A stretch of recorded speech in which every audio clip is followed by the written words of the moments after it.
Friends, जय हिंद, वंदे मातरम। Welcome back to our YouTube channel. Friends, जिस प्रकार से आज हमारा जो एआई का समय है और एआई एजेंटिक पर कार्य कर रही है, आप जानते हैं कि कितना सारा डेटा आज जनरेट हो रहा है।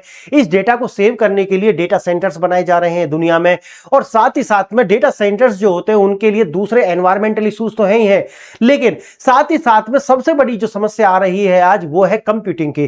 देखिए, जो डेटा है वो प्रोसेस, यानी कि अब एआई के आने के बाद और एआई के बाद में एआई एजेंटिक जब हम बोलते हैं तो उसके बाद हर मिनट पर कितने ट्रिलियंस ऑफ ट्रिलियंस डेटा जो है वो जनरेट हो रहा है। इस डेटा को कहीं तो सेव किया जाएगा। ये जो डेटा है इसको सेव करने के लिए दुनिया भर में क्या बनाए जा रहे हैं, डेटा सेंटर्स बनाए जा रहे हैं, जो मैं आपको अभी दिखाने वाला हूं कि लगभग 5 गीगावाट का जो एक डेटा सेंटर है वो नॉर्थ लुसियाना, आप जानते हैं अमेरिका का एक स्टेट है लुसियाना, वहां पर मेटा के द्वारा बनाया जा रहा है, जिसकी कीमत लगभग $50 बिलियन के आसपास है।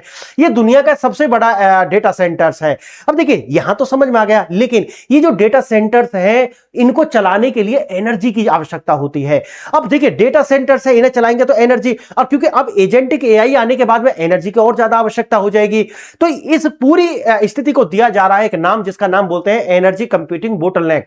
यानी कि आज एनर्जी की ज्यादा आवश्यकता है कंप्यूटिंग करने के लिए। अब देखिए, कंप्यूटिंग अगर आपको करना है तो उसे कौन करेगा, कंप्यूटिंग कौन करेगा?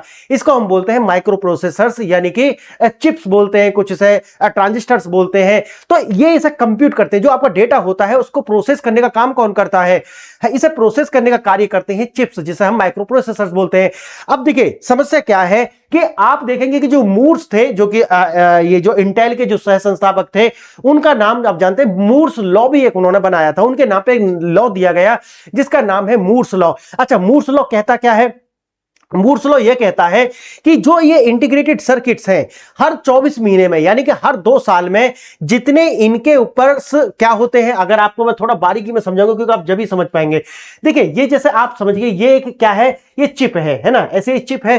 तो इस चिप के अंदर क्या होता है, वेफर्स के द्वारा क्या बनाए जाते हैं, ट्रांजिस्टर्स इंजेक्ट किए जाते हैं। ये जो चिप आपको बाहर दिख रही है ना, इसके अंदर बिलियंस ऑफ बिलियंस ट्रांजिस्टर्स होते हैं, छोटे छोटे ट्रांजिस्टर्स होते हैं, उनको इंटीग्रेट किया जाता है। आप समझिए, तो ये जो ट्रांजिस्टर है, जब इसको पावर दी जाती है तो वो डेटा को प्रोसेस करेगा। जो डेटा आप ऐसा देंगे, अच्छा, जितना डेटा इसमें इनफ्लो करेगा उतना ही पावर ड्रॉ करेगा। आप जानते होंगे, जब आपके जो गेमिंग लैपटॉप्स होते हैं उनके अंदर क्या आता है कि भाई पावर कितना है। अभी जैसे नॉर्मल लैपटॉप होते हैं 15 वाट के आसपास वो पावर ड्रॉ करते हैं। अगर गेमिंग लैपटॉप की बात करेंगे तो वहां पर लिखा रहता है कि 100 वाट की पावर ड्रॉ करेगा। आप समझ रहे हैं कि ये जो पावर ड्रॉ है, ये जो हमारा जो चिप है, इसके ऊपर डिपेंड करेगा। अच्छा, हमने अगर ज्यादा पावर उसके लिए खोल दिया, जैसे हमने ज्यादा ओटीपी उसका कर दिया, इसका मतलब है वो ज्यादा पावर ड्रॉ करेगा और हीट जनरेट करेगा। हीट जनरेट करने से वो क्या हो जाएगा, कोलैप्स करके, यानी कि फूक का खराब हो जाएगा बिल्कुल। अब होता क्या है कि इसे कम पावर इसीलिए दिया जाता है, जैसे आप जानते हैं कि जितने भी प्रोसेसर्स होते हैं, जैसे इंटेल के प्रोसेसर्स हो गए, दूसरे और प्रोसेसर्स हो गए, ये क्या करते हैं, ये जब बनाए जाते हैं तो इनका जो पावर आउटपुट है वो निश्चित कर दिया जाता है 15 वाट पर। तो इनके नाम भी अलग अलग दिए जाते हैं, जैसे कि अगर छोटा प्रोसेसर उसे यू सीरीज के प्रोसेसर्स बोलते हैं, अगर थोड़ा ज्यादा पावरफुल है तो उसे पी सीरीज के बोल देते हैं, फिर और थोड़ा ज्यादा पावरफुल है तो उसे एस सीरीज के बोल देते हैं, फिर इसी तरीका से एच सीरीज के, और जो अभी जो सबसे ज्यादा पावरफुल है, इसका मतलब जो सबसे ज्यादा पावर ड्रॉ करता है, उसे एच एक्स सीरीज का प्रोसेसर बोलते हैं। कौन सा? अगर आप लैपटॉप वगैरह भी आप चलाते होंगे तो आपको समझ में आ जाएगा, ये एच एक्स सीरीज का प्रोसेसर। ये जो प्रोसेसर्स होते हैं, ये सारे के सारे जो इनमें जो भिन्नता है, कोई पी सीरीज हो गया, यू सीरीज सबसे छोटा सीरीज है ना, यू सीरीज के जो सामान्यतः मार्केट में सबसे ज्यादा जो लैपटॉप होते हैं वो इसी सीरीज के होते हैं। उसके बाद पी सीरीज हो गया, एस सीरीज हो गया, फिर एच सीरीज हो गया, फिर जो सबसे ज्यादा लेटेस्ट है वो एच एक्स सीरीज हो गया। अब दूसरे आ गए हैं, जैसे लूनर प्रोसेसर आ रहे हैं। तो ये आप समझिए, ये जो प्रोसेसर्स हैं इनके अंदर छोटे छोटे से क्या होते हैं, ट्रांजिस्टर्स होते हैं। यही डाटा को प्रोसेस करते हैं। डाटा को प्रोसेस करने के इस क्रम में 2 बातें बहुत ज्यादा महत्वपूर्ण है। सबसे बड़ी बात होती है पावर की। अच्छा, पावर ड्रॉ करेंगे तो उसकी क्या होगी, उसकी एफिशिएंसी से पता चलेगा कि जो हमारा लैपटॉप है उसकी एफिशिएंसी कितनी पावरफुल है। लेकिन यहीं पर एक बड़ी समस्या आती है एनर्जी की, और एनर्जी कितनी चाहिए। अब एनर्जी की डिमांड तो बढ़ती जा रही है, और मूर्स का जो लॉ मैंने आपको बताया था, जो मैंने मूर्स का लॉ आपको बताया है, तो मूर्स लॉ क्या कह रहा है कि ये जो चिप बनाई जाएगी, हर 2 साल में जो ट्रांजिस्टर्स हैं उनकी संख्या कितनी कर देनी है, दोगुनी। अब आप मुझे बताइए कि जब मूर साहब ने ये लॉ दिया होगा, क्या उन्हें नहीं पता होगा कि ये जो कभी तो भाई कितना बढ़ाते जाओगे 2 साल में हर दोगुना। अब दोगुना माना आपकी बार जैसे 2 है, अगली बार 4, फिर 4 का 8, 8 का 16, 16 का, इस तरीका से होता चला जाएगा। तो कहां तक लेकर के जाएंगे? अब पावर ड्रॉ भी बढ़ रहेगी तो पावर की आवश्यकता होगी। अब पावर की आवश्यकता है, पावर ड्रॉ ज्यादा ये कर रहा है, हीट ज्यादा जनरेट कर रहा है। तो अब क्या होना शुरू हुआ कि ये जो ट्रांजिस्टर है, ये चिपसेट है, इस चिपसेट का आकार बढ़ना शुरू हो गया।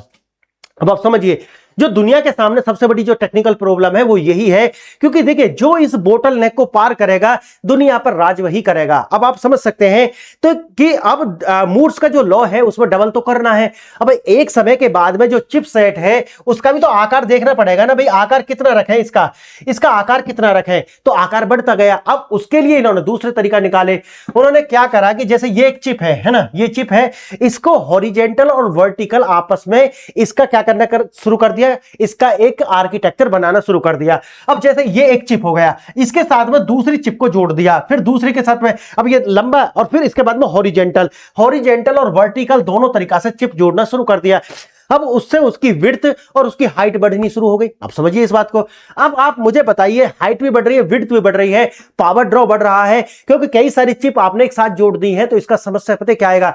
हीट बहुत ज्यादा जनरेट होगा और एनर्जी का। अब देखिए दुनिया के सामने यही समस्या आज आ चुकी है। इसके लिए अलग अलग तरीका से बहुत सारे जो इनोवेशंस है वो लाए जा रहे हैं। अब दुनिया ये कह रही है कि वास्तव में एनवीडिया का जो समय है वो ज्यादा समय बचा नहीं है एनवीडिया के पास में, क्योंकि एनवीडिया ने अगर ये नहीं किया तो इसको रिप्लेस करने के लिए एक न्यूरोफोर्स नाम का एक स्टार्टअप है, ये भी अमेरिका का स्टार्टअप है, और इनके द्वारा एक नई तरीका की स्थिति बनाई गई है। और उन्होंने कहा है कि जो हमारी माइक्रो प्रोसेसर्स आएंगे, देखिए इनका तो ये रेड दिख रहा ना, ये हीट दिख रही है, देखिए यहां ज्यादा गर्मी पैदा होने से वो इस तरीका से जल जाएगा। लेकिन ये कह रहे हैं कि भाई हम जो प्रोसेसर ला रहे हैं, है ना, ये पहली बात तो इलेक्ट्रॉन की छुट्टी हो जाएगी। आज तक जो आप कंप्यूटिंग सिस्टम देख रहे हैं ये इलेक्ट्रॉन बेस है, इलेक्ट्रॉन्स का ही प्रवाह होता है, डेटा जो चलता है वो इलेक्ट्रॉन डेटा को लेकर के चलते हैं। लेकिन इन्होंने क्या कहा? इन्होंने कहा कि हम इलेक्ट्रॉन की छुट्टी कर देंगे। क्या कर देंगे? इलेक्ट्रॉन की छुट्टी कर देंगे, और इसके स्थान पर हम लेकर के आएंगे लाइट। इसका मतलब है कि अब लाइट डेटा को कैरी करेगी, ना कि इलेक्ट्रॉन करेंगे। अब इसका सबसे बड़ा फायदा क्या है? इसका सबसे बड़ा फायदा भी है और सबसे बड़ी चुनौती भी है। सबसे बड़ा फायदा यह है कि इसमें आवश्यकता ज्यादा नहीं होगी। किसकी ज्यादा आवश्यकता नहीं पड़ेगी? आपकी एनर्जी की। अगर एनर्जी की ज्यादा आवश्यकता नहीं पड़ेगी तो जैसे मैंने आपको बताया कि जो चिप बनाई जाती है सिलिकॉन की बनाई जाती है, आप जानते होंगे इस बात को। सिलिकॉन की चिप्स जो होती है उनके वेफर्स बनाए जाते हैं और उन पर इंजेक्ट किए जाते हैं ट्रांजिस्टर्स। अब इन्होंने कहा कि ट्रांजिस्टर वगैरह की कोई आवश्यकता पड़ेगी नहीं, हम इसको लाइट बेस बनाने वाले हैं कि डेटा अब लाइट से चलेगा। और जब लाइट चलती है तो आप जानते हैं कि ज्यादा एनर्जी वो हीट जनरेट नहीं करती, समझ रहे हैं ना? यानी कि जो वो फोटॉन्स की फॉर्म में चलेगा, जो फोटॉन्स की फॉर्म में चलेगा, न्यूरॉन्स की फॉर्म में चलेगा, तो वो ज्यादा हीट जनरेट नहीं करेगा। और स्पीड उसकी, क्योंकि लाइट की स्पीड से डेटा चल रहा है, यहां क्या चल रहा है? यहां डेटा चल रहा है इलेक्ट्रॉन से, यानी कि ज्यादा टक्कर लगती है। जब आप जानते हैं जब इलेक्ट्रॉन चलते हैं तो प्रवाह में नहीं चलते, वो जिगजैग में चलते हैं, यानी कि इधर टक्कर लगेगा फिर जाएगा। लेकिन लाइट जो है वो चले गई तो उसकी स्पीड बढ़ जाएगी, यानी कि डेटा लाइट की स्पीड से। तो पहली बात क्या हुआ? स्पीड बढ़ गया। और दूसरा क्या हुआ? लाइट से कम एनर्जी की आवश्यकता पड़ेगी। और तीसरा क्या हुआ? एफिशिएंसी बढ़ जाएगी। जैसे एक छोटी सी आप देखिए यहां पर एक तुलना दी गई है। आप देखिए जो जीपीयू एनवीडिया के द्वारा जो बनाए जा रहे हैं, एनवीडिया सबसे ज्यादा 5 ट्रिलियन से ज्यादा का मार्केट कैप है इसका। एनवीडिया जो बता रही है कि ये 9 टॉप्स की जो प्रति वाट 9 टॉप्स का एफिशिएंसी निकालता है आज का। लेकिन अगर हम न्यूरोफोर्स ऑप्टिकल चिप की बात करेंगे, यानी कि ये न्यूरोफोर्स ऑप्टिकल चिप है, जिस तरीका से डेटा आप जानते हैं ना, जो डेटा फाइबर्स के बने होते हैं, केबल्स जो होती है, उनमें जिस तरीका से डेटा बहता है, उसी तरीका से कह रहे हैं कि चिप के अंदर देखो ठंडी है एकदम। ये चिप, ये जो न्यूरोफोर्स वाली जो चिप है एकदम ठंडी पड़ी हुई है, जबकि इधर देखना ये पिघल चुकी है ना? क्योंकि जो मूर्स का लॉ है वो भी एक ना एक दिन तो खत्म होना ही था, और बिल्कुल है। और उन्हें भी शायद ये बात का पता होगा, शायद उन्हें ये पता होगा कि आगे जाकर के कोई ना कोई खोज हो जाएगी। अब देखिए वही हो रहा है। अब देखिए जीपीयू, अगर आज के जो परंपरागत जीपीयू है वो 9 टॉप्स प्रति वाट की एफिशिएंसी देते हैं, यानी कि डेटा जो कंप्यूट करते हैं वो प्रति वाट 9 टॉप्स का करते हैं। ठीक है, देखिए जबकि आप न्यूरोफोर्स का अगर देखोगे तो ये 30 गुना करेगा, यानी कि इसका कितना 30 गुना अधिक क्षमता होगी। आप समझिए मेरी बात। इसको ये 9 टॉप का प्रति वाट करेगा, उतनी ही एनर्जी पे वो 30 गुना ज्यादा एफिशिएंसी देगा। दूसरा तुलना देखिए, इसकी जो स्पीड होगी, जो गीगाहर्ट्ज बोलते हैं जिसे, ये क्लॉक स्पीड बोलते हैं इसे, इसकी 56 गीगावाट्स होगी, जबकि इसका क्या है 1 या आधे के आसपास है। क्लॉक स्पीड देखिए, तो क्लॉक स्पीड भी बढ़ गया है। आगे देखना इसका जो जैसा हम कहते हैं रेजिस्टेंस पावर, जबकि जो हीट जनरेट होती है, यहां कोई हीट नहीं है। विनिर्माण पैमाना और सॉफ्टवेयर है, पूरी तरह जैसे लाइट होती है उसी तरह से काम करेगा।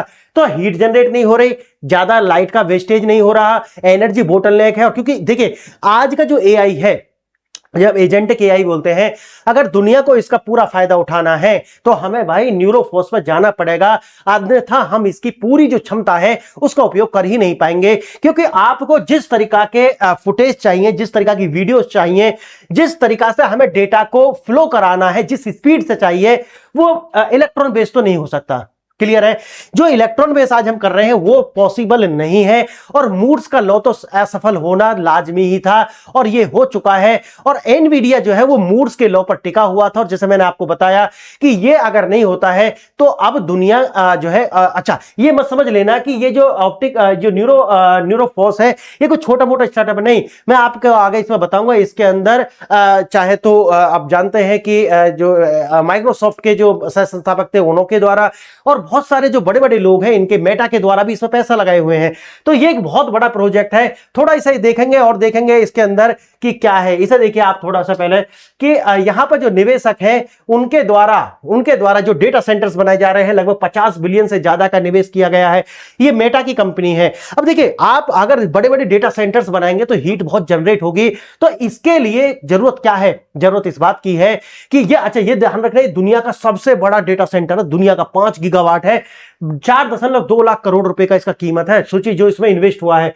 उसके बाद आप देखेंगे कि जो ऑप्टिकल फाइबर्स है, जिसे हम फोटोनिक चिप कहते हैं, उसका निर्माण वास्तविक कंप्यूटिंग की दुनिया में एक क्रांतिकारी कदम है। और इंजीनियर्स का एक छोटा सा फर्स्ट प्रिंसिपल बुनियादी भौतिक सिद्धांत है, जिसके द्वारा आर्टिफिशियल इंटेलिजेंस और एनर्जी बोटलनेक की जो समस्या है, जो मैं आपको बता रहा था, इसका समाधान खोजा गया है। एनर्जी बोटलनेक जैसे मैं बता रहा हूं अभी कि बहुत ज्यादा गर्मी पैदा करता है, और इतनी एनर्जी हम लाएंगे कहां से, उसकी भी सबसे बड़ी बात है। तो उसके लिए ये जो मैंने आपको न्यूरोफोर्स बताया है ये ज्यादा बेहतर है। ऑप्टिकल और जिसे हम फोटोनिक चिप कह रहे हैं, बिजली की जगह प्रकाश की किरणों का प्रयोग करती है। प्रकाश की गति, इसमें डेटा जो है वो तेजी से जो क्या करता है, फ्लो करता है। और अगर डाटा तेजी से फ्लो करेगा तो मैंने जैसा कि बताया कि भाई कम वाट पर ज्यादा एफिशिएंसी आपको देने वाला, ज्यादा कंप्यूटिंग पावर देने वाला है। तो आने वाले समय की जो डिवाइस होंगी वो आप कल्पना नहीं कर सकते। आज की जो डिवाइस है उनसे 30 गुना ज्यादा और कम पावर में। तो आप समझिए कि हम एआई का फायदा उठा पाएंगे। उसके बाद देखिए, क्योंकि इसके अंदर रेजिस्टेंस कम होता है, इसका मतलब है कि वो जिगजैग में डेटा नहीं चलता, बल्कि डेटा सीधा फ्लो करेगा, इसलिए जो रेजिस्टेंस है वो कम होता है। और क्योंकि गर्मी भी कम होती है, कम हीट जनरेट करता है, इसलिए भी रेजिस्टेंस कम पैदा होता है, जिसे आप सुपर कंडक्टिविटी के नाम से भी जानते हैं। देखिए यह तकनीक एनर्जी बोटलनेक को कैसे कम करेगी? जैसे मैंने बताया 30 से लेकर के 80 गुना बिजली की खपत जो है वो कम हो जाएगी। 30 से 80 गुना, आप समझ सकते हैं। तो अगर ये सब आ रहा है तो आप समझिए कि ये आप दुनिया को बदल देने के लिए पर्याप्त है। कूलिंग का खर्च खत्म होगा। आज के जो डेटा सेंटर्स में आधी बिजली सिर्फ कंप्यूटिंग को ठंडा रखने में खर्च हो रही है, कूलिंग के लिए खर्च हो रही है। और उसके बाद में अगर आप देखोगे तो एक हीलियम नाम की गैस है, जिसका हम कूलिंग के रूप में प्रयोग करते हैं, जबकि वो हमें कॉमर्शियल लेवल पर हम उसे बना ही नहीं सकते। वो नेचुरल लेवल पर कुछ ही देशों के पास है, जैसे अमेरिका हो गया और या फिर कतर जैसे देश है, उनके पास ही पाई जाती है। तो आप समझ सकते हैं कि जो बोटलनेक, मूर का तो मैंने आपको अभी आगे मैं पढ़ाऊंगा अभी। फर्स्ट प्रिंसिपल से निर्माण का क्या मतलब है? इसका मतलब यह है कि प्रकाश की प्रकृति के सबसे बेहतर इस्तेमाल कंप्यूटिंग के लिए कैसे किया जा सकता है। इस सिद्धांत पर जाकर के, इस बेस पर जाकर के उन्होंने इसको सोचा है। अब आप देखिए रोशनी से चलेगा डेटा, और ये जो डेटा जब रोशनी से चलेगा तो इसकी स्पीड बढ़ जाएगी। मूर्स साहब ने क्या कहा था उसे भी देख लीजिए एक बार। मूर्स का नियम जो है इसे इंटेल के संस्थापक गॉर्डन मूर द्वारा दिया गया था, और इसके अनुसार एक माइक्रोचिप पर ट्रांजिस्टरों की संख्या लगभग 2 साल में कितनी 24 महीने में लगभग 2 गुनी कर दी जाएगी। अगर ट्रांजिस्टर्स आप बढ़ाते चले जाएंगे, मैं ट्रांजिस्टर आपको दिखा दूंगा अभी कैसे होते हैं ट्रांजिस्टर्स। अगर ट्रांजिस्टर्स आप बढ़ाते चले जाएंगे तो आप समझ सकते हैं कि एक दिन उसका जो साइज है वो कितना बड़ा हो जाएगा, और यही मूर्स का लॉ कहलाता है। अब समझिए मेरे, इसकी अपनी एक समस्याएं थी। अब न्यूरोफॉर्स के विषय में जो मैं आपको बता रहा था उसे ही आप थोड़ा सा देखिए, थोड़ा सा सर्च करके। और अगर मैं उससे पहले आपको ये दिखा दूं तो ज्यादा बेहतर रहेगा कि ये क्या होते हैं ट्रांजिस्टर्स। देखिए ये होते हैं ट्रांजिस्टर्स। अगर हम बड़े आकार के ट्रांजिस्टर देखते हैं तो देखिए ये 10 माइक्रोमीटर का है। अब सोचिए वो नैनोमीटर पर होते हैं, कितने, वो नैनोमीटर पर होते हैं, ये mm पर है। तो ये बड़े फॉर्म में मैं आपको दिखा रहा हूं, ये बड़े फॉर्म के हैं, ये ट्रांजिस्टर्स होते हैं। देखिए ये ऐसे होते हैं ट्रांजिस्टर देखने में, क्लियर है ना। देखिए ये ट्रांजिस्टर्स है, देखिए ये ट्रांजिस्टर्स है, वो कैसे होते हैं, वो माइक्रो प्रोसेसर्स होते हैं। अच्छा अभी तो ये जो बनाए जा रहे हैं पाउडर की फॉर्म में बनाए जा रहे हैं, क्योंकि हम नैनोमीटर पर चले गए हैं, नैनोमीटर स्केल पर जाकर के हमने पाउडर्स बनाए हुए। और अब जो वेफर्स हम करते हैं, तो वेफर्स पर क्या करते हैं, उसका क्या करते हैं, छिड़काव कर देते हैं। उस वेफर्स के ऊपर ट्रांजिस्टर का छिड़काव किया जाता है, नहीं तो पॉसिबल ही नहीं है।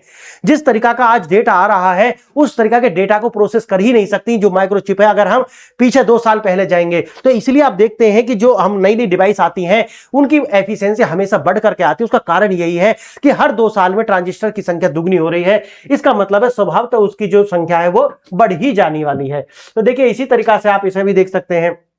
तो न्यूरोफोर्स का हमने सारा ये देखा कि कार्य कैसे करता है। और अगर आप थोड़ा सा सिलिकॉन वगैरह का मैं आपको दिखा सकता हूं इसके अंदर कि सिलिकॉन किस तरीके से काम करते हैं, और जो मैंने आपको बताया है, देखिए वेफर्स कैसे काम करते हैं, लिथोग्राफी बोलते हैं उसे, है ना। जब हम माइक्रो ऐसा बनाते हैं सेमीकंडक्टर्स को, तो इसके अंदर क्या करते हैं, सिलिकॉन ड्राइव फ्रॉम दैट ए क्वार्टाइज से सिलिकॉन निकालते हैं, उसके बाद में उसकी लेयरिंग करते हैं जिसे हम लिथोग्राफी कहते हैं।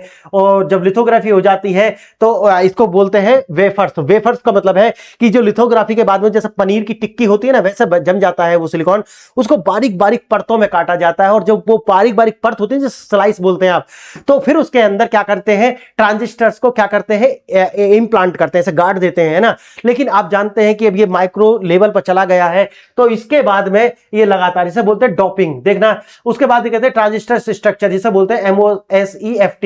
ये most common transistors, metal oxide semiconductors, ये बने होते हैं इसके ट्रांजिस्टर स्ट्रक्चर जो है, जो मैं अभी आपको बता रहा था, ये हो गया। उसके बाद आप यहां पे भी देख सकते हैं, देखिए the guide to the making the transistors out of that silicon wafer.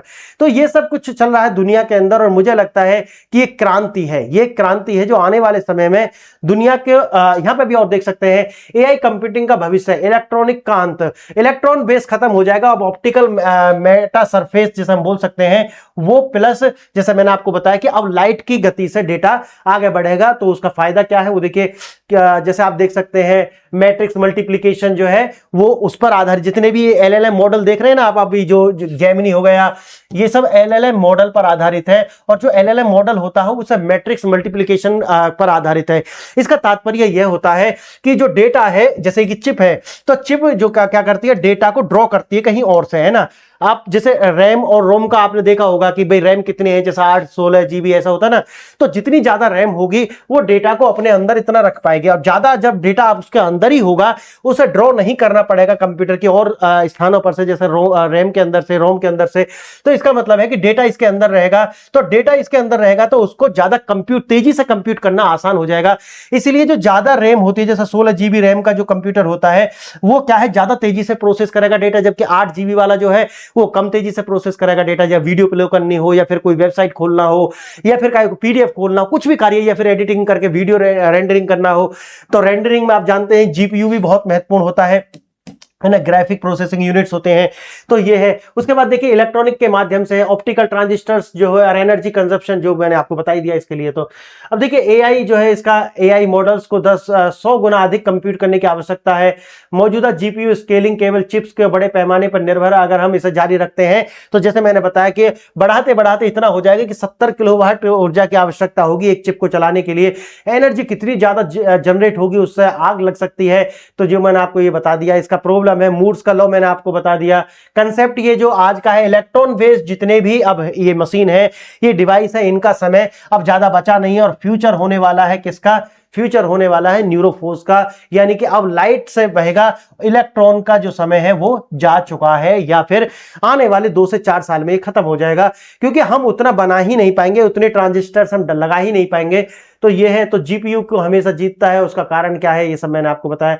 न्यूरोफोज Meta surface का चमत्कार क्या है, यानी कि अति पतले अल्ट्रा थिन ग्लास जैसे होते हैं और यहाँ लाखों पैटर्न्स होते हैं, और यहाँ पर जो है आपको ये भी नहीं कि हर साल दुगने करने हैं, ये वाला भी समस्या नहीं है, और एनर्जी बोटलनेक की तो समस्या आपको आएगी ही नहीं। तो एक तरीका से ये ऑल इन वन है, सभी समस्याओं का समाधान है। बाकी आप बताइए ये लेक्चर आपको कितना अच्छा लगा, और अगर कुछ सीखने के लिए मिला है तो वीडियो को लाइक शेयर एंड सब्सक्राइब करें, और नेक्स्ट वीडियो किस टॉपिक पर लानी चाहिए इसको भी एक बार जब कमेंट कीजिए। सबसे ज्यादा कमेंट जिसके लिए आएंगे हम वही वीडियो बना देंगे। आज के लिए इतना ही, वीडियो देखा इसके लिए धन्यवाद। जय हिंद, जय